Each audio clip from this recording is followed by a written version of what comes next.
नमस्कार, मैं हूं हरिशंकर व्यास। सेंट्रल हॉल में आपका स्वागत है। भारत में विशेषाधिकार, खास कोटे और अनुकंपा से फेवर करने की व्यवस्थाएं आम है। कानून और नियम से हटकर अपने अधिकार से व्यवस्था को ताक में रखकर फैसला असलियत में लोकतंत्र का मजाक है। मगर भारत में यह फार्मूला सरकार में भी काम करता है तो निजी क्षेत्र में भी। निजी क्षेत्र में मैनेजमेंट कोटा बना होता है। डॉक्टरी व इंजीनियरिंग की पढ़ाई हो या नर्सरी में दाखिला, सब में मैनेजमेंट कोटा है। आमतौर पर पक्षपात, नीच पसंद और पैसा लेकर फैसले होते हैं। शैक्षणिक संस्थाओं में यह बीमारी भयावह है। उस नाते दिल्ली के मुख्यमंत्री अरविंद केजरीवाल का यह फैसला साहसिक है, जो नर्सरी के दाखिले में मैनेजमेंट कोटा खत्म किया। वक्त आ गया है जो भारत को धांधली की व्यवस्थाओं से मुक्त बनाया जाए। प्रधानमंत्री नरेंद्र मोदी ने बहुत बड़ा फैसला कराया, जो छोटी नौकरियों में इंटरव्यू की व्यवस्था खत्म की।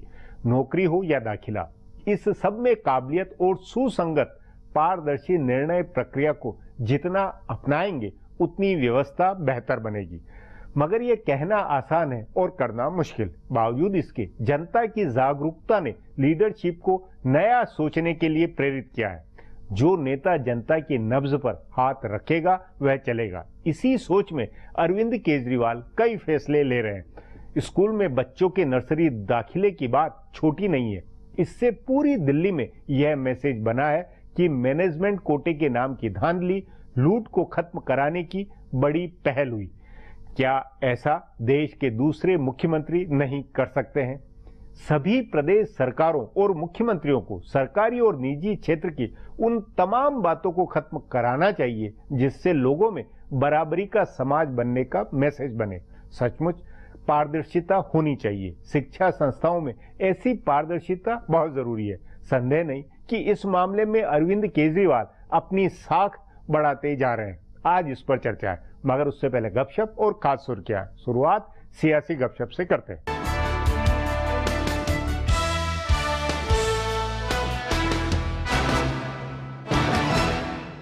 बिहार की ही तरह उत्तर प्रदेश में भी कांग्रेस हाशिए की पार्टी है, लेकिन अकलियती वोटों की वजह से उसकी अहमियत बढ़ गई है। तभी बीएसपी के रहनुमा कांग्रेस के साथ मफाहमत के इम्कानात तलाश रहे हैं। उनका मानना है कि कांग्रेस से मफाहमत हो जाए तो उत्तर प्रदेश में पार्टी क्लीन स्वीप करेगी, लेकिन मायावती के डर से वो खुलकर इसकी वकालत नहीं कर रहे हैं। अकलियती वोटों की फिक्र में ही बीएसपी के सूबाई सदर स्वामी प्रसाद मौर्य ने सफाई दी है कि इंतखाबात के बाद बीजेपी के साथ मफाहमत नहीं होगी। बीएसपी ने पहले इतनी बार बीजेपी के साथ मफाहमत की है कि उसे हर बार ये सफाई देनी होती है। इसके बावजूद कई रहनुमा मान रहे हैं कि अगर पार्टी तनहा लड़ेगी तो वो अकलियतों को यकीन नहीं दिला पाएगी और तब अकलियती वोट सपा, बीएसपी और कांग्रेस तीनों में तकसीम हो सकता है। सपा ने पहले ही ऐलान कर दिया है कि वो तनहा इंतखाबात लड़ेगी। बीजेपी भी तनहा लड़ने का ऐलान कर चुकी है। ज्यादा से ज्यादा उसकी मफाहमत अजीत सिंह की राष्ट्रीय लोक दल से हो सकती है। अपना दल पहले से उसके साथ है। ऐसे में कांग्रेस और बीएसपी के साथ आने के इम्कानात बढ़ गए हैं। बीएसपी के रहनुमा मान रहे हैं कि कांग्रेस से मफाहमत कर लेने पर अकलियती वोटों में कोई कंफ्यूजन नहीं रह जाएगा। अगर उत्तर प्रदेश के लिए दोनों के बीच मफाहमत होती है तो पंजाब में भी दोनों साथ लड़ेंगे। पंजाब के बीएसपी सदर अवतार सिंह करीमपुरी पहले ही इसका इशारा दे चुके हैं।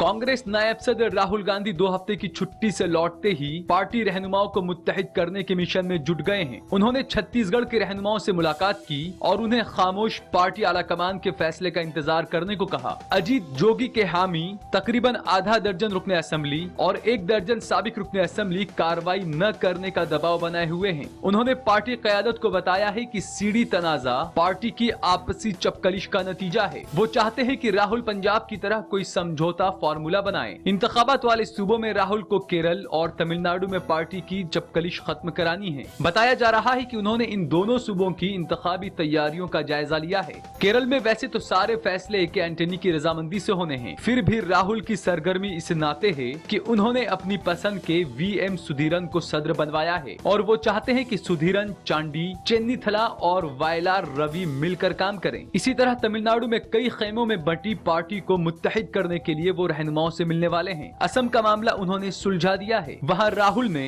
मुकम्मल कमान तरुण गोगोई को सौंप दी है। हिमंता बिस्वा शर्मा के पार्टी छोड़ने के बाद अब कोई आपसी चपकलिश नहीं है। मगरबी बंगाल में जरूर अधीर रंजन चौधरी बनाम दीपा दास मुंशी की गुटबाजी है और मानस भुइया व प्रदीप भट्टाचार्य का अलग खेमा है, लेकिन टीम राहुल को यकीन है कि पार्टी मुत्तहिद होकर लड़ेगी। रेल किराए में आखिरी बार दिनेश त्रिवेदी ने मामूली इजाफा किया था, जिसके बाद ममता बनर्जी ने उनको वजीर रेल के ओहदे से हटा दिया था। उससे पहले नीतीश कुमार ने सिक्योरिटी के नाम पर किराए में इजाफा किया था, जिससे रेलवे की सेहत में तारीखी इस्लाह हुई थी। उसके बाद अब लग रहा है कि इस बार सुरेश प्रभु रेल किराए में इजाफा करेंगे। उन्होंने 7वें पे कमीशन की सिफारिशात को नाफिज करने के लिए वजारत खजाना से 32,000 करोड़ रुपए का मुतालबा किया था, लेकिन वो रकम उन्हें मिली नहीं है। दूसरा, उन्होंने छोटी छोटी कोशिशें करके पैसे जुटाने की जो कोशिश की है उससे ज्यादा फायदा नहीं हुआ है। इसलिए कहा जा रहा है कि मुसाफरी और माल भाड़ा बढ़ाने के सिवा उनके पास कोई रास्ता नहीं है। इससे पहले उन्होंने रेलवे की आमदनी बढ़ाने के लिए कई इकदाम किए। उन्होंने प्लेटफॉर्म टिकट की कीमतें बढ़ा दी। 5 से 12 साल के बच्चों के लिए आधी टिकट के इंतजाम को खत्म कर दिया। अब 5 साल से ऊपर के बच्चे के लिए पूरी टिकट लेनी होती है। उन्होंने टिकट कैंसिल करने को भी महंगा किया और रेलवे इंक्वायरी के लिए 139 नंबर पर फोन करना भी अब महंगा हो चुका है। इन इकदाम से रेलवे की मुसाफरी महंगी हुई है, लेकिन रेलवे की कमाई और खर्च का फासला ठीक नहीं हुआ है। इसके बरअक्स मुसलसल बिगड़ता जा रहा है। तभी माना जा रहा है कि इस बार रेल किराए में इजाफा जरूर होगा। अब आज की सुर्खियां हैं, ये लीक से कुछ हटकर है और इनसे देश की दशा दिशा को बूझ सकेंगे।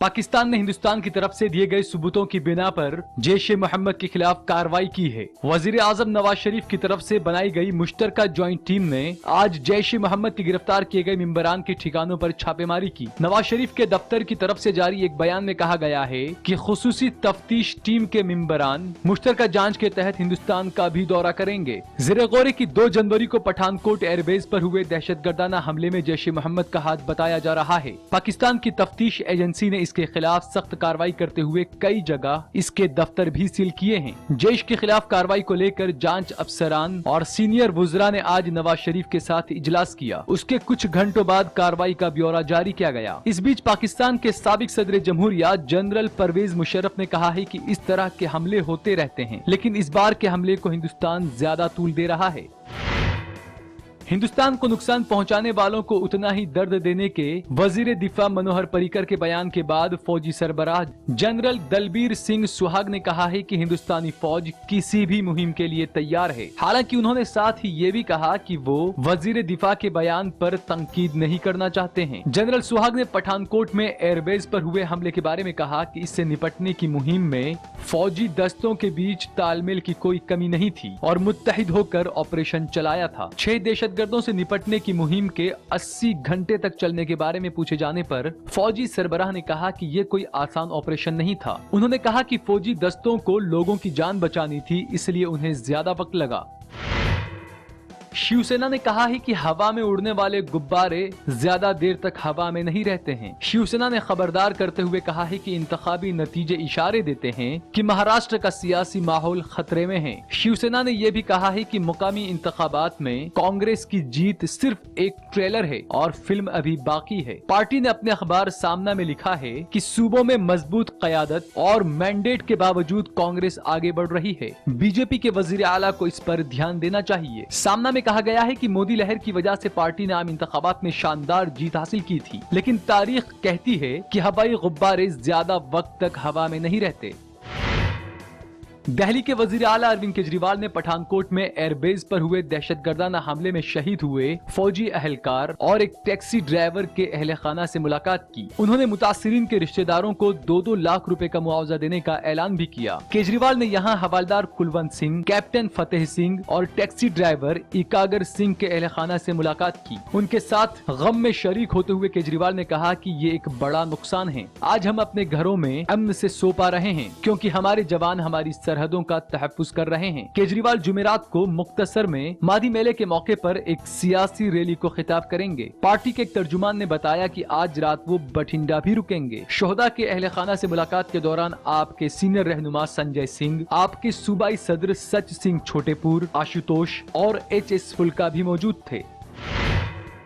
अमेरिकी सदर बराक ओबामा ने दहशतगर्दों की नई तंजीम को पनाह देने वाले ममालिक में पाकिस्तान का भी जिक्र किया है। उन्होंने कहा है कि Afghanistan, Pakistan, central America, Africa और एशिया में आने वाले कई मुल्कों में दहाइयों तक बदअमनी बनी रहेगी। इनमें से कुछ जगहें नए दहशतगर्दाना नेटवर्कों के लिए भले ही पनागाह बनी हो, लेकिन बाकी लोग जात बिरादरी के तसादुम, भूखमरी और पनाह गुजीनों की परेशानियों से भी जूझ रहे हैं। अपने आखिरी स्टेट ऑफ द नेशन बयान में ओबामा ने ISIS और अलकायदा को अमेरिका के लिए बड़ा खतरा बताया और कहा कि अमेरिका की खारजा पॉलिसी इन दोनों तंजीमों को खत्म करने पर मरकूज होनी चाहिए, लेकिन इतने तक ही महदूद नहीं रहनी चाहिए। उन्होंने दुनिया की दहशतगर्दाना तंजीमों को वाज़ेह करते हुए कहा है कि अगर वो अमेरिका के पीछे आते हैं तो अमेरिका उनके पीछे आता है। उन्होंने कहा कि हमें भले कुछ वक्त लग जाए, लेकिन हमारी यादें मिटती नहीं है और हमारी पहुँच लामहदूद है। फिलहाल अब एक ब्रेक है, फिर खुलासा होगा।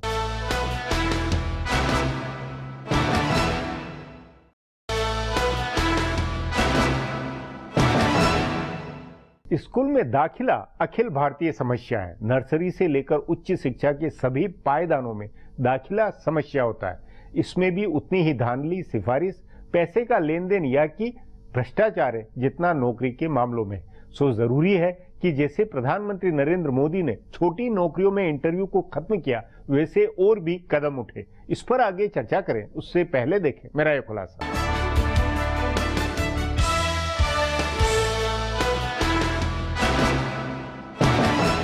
दिल्ली में वजीर आला अरविंद केजरीवाल सियासी फायदा पहुंचाने वाले फैसले करने में कभी हिचकते नहीं हैं। उन्होंने अवाम को लुभाने के लिए कई फैसले किए हैं जिनसे आम आदमी को सीधा फायदा होता है। पानी मुफ्त करने, बिजली की कीमत आधी करने के बाद उन्होंने आलूदगी कम करने के लिए ऑड इवन नंबर का फार्मूला नाफिज किया, तो इसका खास ख्याल रखा गया कि ऑटो रिक्शा और 2 पहिया व्हीकल इसके दायरे में न आए, क्योंकि वो उनका वोट बैंक है। इसी तरह उन्होंने आम लोगों के बच्चों के लिए ज्यादा सीट मुहैया कराने के लिए नर्सरी दाखिले में मैनेजमेंट कोटा खत्म किया। उनको पता है कि ये कोटा पैसे वालों को बेचा जाता था, इसलिए उन्होंने इसे खत्म करके आम लोगों को एक पैगाम दिया है। बहरहाल उन्होंने चाहे जिस बात को जहन में रखकर फैसला किया हो, लेकिन दाखिले में मैनेजमेंट कोटा खत्म होने का जबरदस्त असर होगा। दिल्ली में नर्सरी का दाखिला कोई मामूली बात नहीं है। अच्छे स्कूलों में नर्सरी दाखिले में लाखों रुपए की रिश्वत चलती है और स्कूल मैनेजमेंट मनमाने तरीके से दाखिला करते हैं। गुज़िश्ता कुछ सालों से लॉटरी के जरिए दाखिले का अमल शुरू हुआ था, लेकिन इस साल से केजरीवाल ने इक्तिसादी तौर पर कमजोर बच्चों के लिए 25% रिजर्वेशन के अलावा बाकी सारे रिजर्वेशन खत्म कर दिए हैं। स्कूल इंतजामिया ने हुकूमत के इस हुक्म को चैलेंज देने का फैसला किया है। इसका फैसला अब अदालत में होना है, लेकिन इसका उस वक्त जबरदस्त असर होगा जब हुकूमत इस पर अमल के लिए कड़े इकदाम करे और इसका दायरा बढ़ाए। इंजीनियरिंग और मेडिकल कॉलेजों में भी मुंतजिमा का कोटा है, जिन पर मनमाने तरीके से तकर्रुरी होती है। इन इदारों में भी मैनेजमेंट कोटा खत्म हो और दाखिले का अमल शफाफ बने तो आला और तकनीकी तालीम में मौजूद परेशानियां खत्म होगी या कम होगी। केजरीवाल की इस पहल को दूसरे सूबों को भी अपनाना चाहिए। ये पशोपेश है कि जिस दिन दिल्ली में केजरीवाल ने मैनेजमेंट कोटा खत्म किया, उसके कुछ ही दिन बाद मरकजी हुकूमत ने सेंट्रलाइज्ड यूनिवर्सिटीज में अराकीन पार्लियामेंट की सिफारिश पर होने वाले दाखिले का कोटा 6 से बढ़ाकर 10 कर दिया। यानी मुल्क के करीब 800 रुकने पार्लियामेंट 8000 दाखिले सिफारिश से करा सकेंगे। इसके अलावा मरकजी वजीर बराए फरोग इंसानी वसाइल का कई हजार का कोटा अलग है। गुज़िश्ता दिनों खबर आई थी कि वजारत की तरफ से 5000 दाखिलों की सिफारिश की गई थी। हालांकि खुद वजीर आजम नरेंद्र मोदी कई ऐसी पहल कर रहे हैं जिनसे शफाफियत को बढ़ावा मिले। उन्होंने चौथे दर्जे की नौकरियों में इंटरव्यू का सिस्टम खत्म करने का उसूल बनवाया है और उनकी हुकूमत ने यह हुक्म भी जारी किया है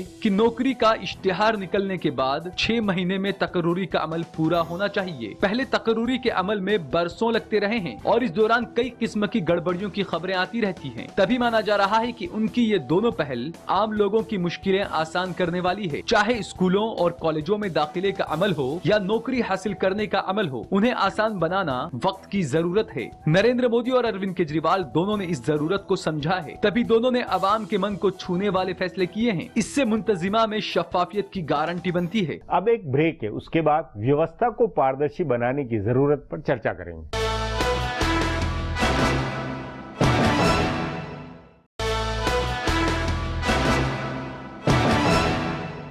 भारत में यदि अब राज करना है तो जनता में नेताओं को यह भरोसा सतत बनवाए रखना होगा कि वे उनके लिए कुछ कर रहे हैं।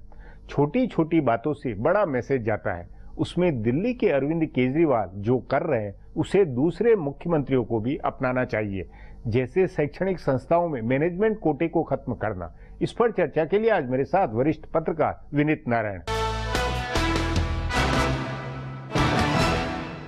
विनीत जी, हाल में मुख्यमंत्री या प्रधानमंत्री ने कुछ ऐसे फैसले किए हैं जिससे कि दाखिले हो या नौकरी हो, इनमें पारदर्शिता आए। जो मैनेजमेंट कोटा है, ये तमाम तरह के दूसरे जो विशेषाधिकार वाले जो पावर है वो खत्म हो। ये सिलसिला किस कारण है और इस सिलसिले का क्या मतलब है? दो तरह के इंस्टीट्यूशंस देश में हैं, एक सरकारी क्षेत्र के, एक निजी क्षेत्र के। जहां तक सरकारी क्षेत्र का सवाल है, वहां तो कोटा का कोई मतलब बनता ही नहीं है, क्योंकि सरकार जनता के धन से चलती नहीं, है। लेकिन वहाँ मुख्यमंत्री और इनके विशेषाधिकार अलग है, डिस्क्रिप्टिव पावर है। वहां तो उसका कोई कारण बनता ही नहीं है, क्योंकि संविधान में समानता का अधिकार एक हमारा मूलभूत अधिकार है। चाहे वो नौकरी का मामला हो, चाहे दाखिले का मामला हो, चाहे अस्पताल में बेड आरक्षित करने का मामला हो, कहीं कोई विशेष श्रेणी नहीं बनती डिस्क्रिशन की मुख्यमंत्रियों के लिए या जिनके भी हाथ में सत्ता है उनके लिए। लेकिन निजी क्षेत्र को लेकर एक प्रश्न जरूर खड़ा हो जाता है। उदाहरण के तौर पर शिक्षा का क्षेत्र ले लीजिए। आज शिक्षा के क्षेत्र में मैनेजमेंट ने तमाम तरह की कैटेगरीज बनाकर कोटा बना रखे हैं। इतनी हास्यास्पद कैटेगरीज है। आपके माता पिता को गाना आता है क्या, आप शाकाहारी मांसाहारी हैं क्या, आपके माता पिता सिंगल हैं कि डबल है वगैरह, आपके घर में बूढ़े माँ बाप, क्या क्या, मतलब कोई भी बहाना। वो तो वो सब बहाने के पीछे पैसा लेकर कैपिटेशन फीस लेकर दाखिला करवाना है। इसी पॉइंट पे मैं आ रहा था व्यास जी।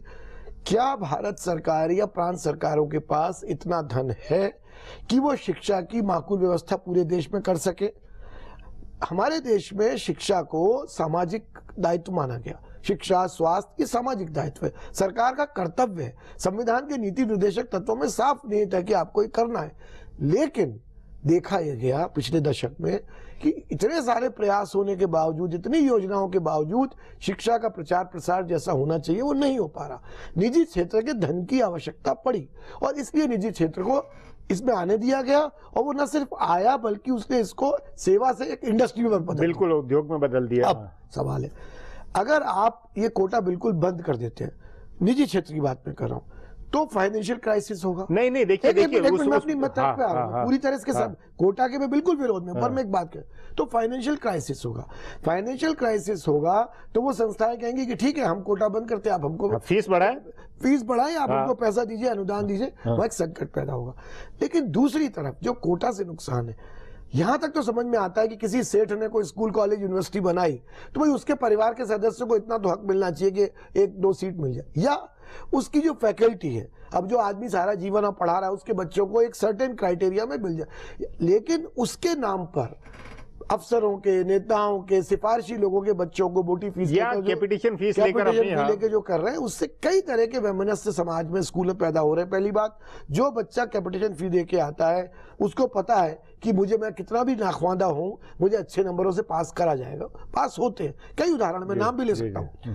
दूसरी बात, उसका जो व्यवहार बाकी लोगों के साथ होता है वो बहुत व्यवहार नहीं होता, उसमें एक एरोगेंस रहती है। तीसरी बात, बाकी बच्चों के मन में इनसिक्योरिटी हमेशा रहती है स्टूडेंट्स के कि ये तो कोटा वाला इन्फ्लुएंशियल वाला, बड़े आपका बेटा है, हम कितना ही मेहनत करें, इसको तो अपना। तो ये तो एजुकेशन की बात है। इसी तरह नौकरी में आप सोचिए, जिस देश में चपरासी की 132 नौकरी के लिए 22 लाख आवेदन आ रहे हो और बीटेक और एमबीए और इस तरह की डिग्री लेके भी लोग अप्लाई कर रहे हो। उस देश में आप लोगों को ईमानदारी से नौकरी भी नहीं देना चाहते। हाँ, वही उसी में उस कारण प्रधानमंत्री नरेंद्र मोदी ने उन नौकरियों के लिए, छोटी नौकरियों के लिए इंटरव्यू की व्यवस्था खत्म की। एक तरह से वो अच्छा फैसला, बहुत अच्छा पारदर्शिता लाने के लिए। और आपने जो मुद्दा और दूसरा ये कि अरविंद केजरीवाल का स्कूलों में नर्सरी के दाखिले के लिए मैनेजमेंट कोटा बंद करना, ये दोनों एक तरह से जनता की मूड और जनता की नब्ज के अनुसार हुए फैसले हैं। बिल्कुल। और इसमें देखिए, कई बार कहते हैं ना, जैसे मोहम्मद बिन तुगलक के लिए कहते हैं कि उसने बहुत से फैसले अहमदपन के लिए, लेकिन वो समय से पहले लिए वो फैसले। तो केजरीवाल के कई फैसले गलत हो सकते हैं, पर ये फैसला दिल्ली में इसलिए सही है कि क्योंकि ये बहुत नहीं, एक और बात है, दिल्ली में जमीन की कीमत सैकड़ों करोड़ों की है और वो प्रेफरेंशियल ट्रीटमेंट देकर इन स्कूल बनाने वालों को या अस्पताल बनाने में सरकार की तरफ से कम पैसे में दी जाती है। ये शर्तें मानते हैं कि हम ये करेंगे गरीबों के लिए वगैरह, और नहीं करते हैं, बहुत कम करते हैं, और करते हैं तो मैनिपुलेट करते हैं। वीकर सेक्शन के कोटा में इन्फ्लुएंशियल लोग घुसा है। तो उस दृष्टि से दिल्ली में अगर कोटा खत्म करने की बात की जाए, जहां मैंने कहा एक राइडर है इसमें कि अगर स्टाफ के बच्चे हो या प्रमोटर की फैमिली के बच्चे, इमीडिएट फैमिली के, यहां भी फ्रॉड होता है। स्टाफ के नाम पर स्टाफ कहता है जी मेरा भतीजा है, मेरा चाचा है, मेरे गांव का, वो नहीं चलेगा। 10 तरह के रास्ते निकाल लेते हैं, बिल्कुल एक्सक्लूसिव कि ब्लड, बाप का बेटा या माता पिता का पुत्र पुत्री हो या मालिका, तो वहां तक चल नहीं। लेकिन मेरे इन दोनों फैसलों से कि इंटरव्यू का सिस्टम खत्म करना या दाखिले में, ये जो है, ये नए अंदाज वाले, ये इस तरह के फैसले बाकी प्रदेशों में मुख्यमंत्री इस तरह के फैसले क्यों नहीं ले पा रहे हैं? ये मतलब एक तरह से आउट ऑफ बॉक्स वाले उस तरह के फैसले हो रहे हैं। ऐसा है ये दूसरी जगह रूटीन के अंदाज वाली गवर्नेंस कैसे हो रही है? ऐसा व्यास जी कि सिर्फ वही लीडर्स इनोवेटिव फैसले लेते हैं जिनको थोड़ा अपने ऊपर कॉन्फिडेंस रहता है कि हमारा जनाधार है, हम फैसले को आगे तरह। बाकी लोगों की स्थिति ये है कि अभी तक जो ढर्रा चल रहा है उसमें कमाई का धंधा है। सत्ता में आने के पहले आप कुछ बोलते हैं, सत्ता में जाने के बाद आप कुछ करते हैं, वो चल रहा है। पर अच्छी बात यह है कि आज जो कम्युनिकेशन टेक्नोलॉजी आई है, जो टेलीविजन आया है, जो इंटरनेट है, जो एसएमएस है, जो व्हाट्सएप, इन सब से इतनी अवेयरनेस फैलती जाए। आज आप युवाओं की जागरूकता देखिए ना। हाँ, तो उसने तो ये लोग भी, मतलब बाकी मुख्यमंत्रियों को भी वो समझना तो चाहिए कि भाई जनताओं की और अब इस प्रोग्राम के माध्यम से कह सकते हैं कि हर प्रांत के युवाओं को इस बात के लिए दबाव बनाना चाहिए अपनी भी सरकारों के ऊपर कि नौकरियों में और स्कूल और कॉलेजों के दाखिलों में और किसी में ही प्राथमिकता केवल मेरिट हो, केवल मेरिट हो। ये इसका आग्रह बढ़े तो अपने आप चीजें बेहतर हो जाएगी। जी विनीत जी, बातचीत को यहीं समाप्त करेंगे। प्रोग्राम में आने के लिए बहुत बहुत धन्यवाद। हमारा प्रोग्राम अब यहीं खत्म होता है। आग्रह है प्रोग्राम पर अपनी राय hsvyas@nayaindia.com पर ईमेल करके बताएं या hsvyas@Twitter और Facebook/नया इंडिया न्यूज़पेपर पर जाहिर करें। अब कल फिर मिलेंगे इसी चैनल पर इसी समय।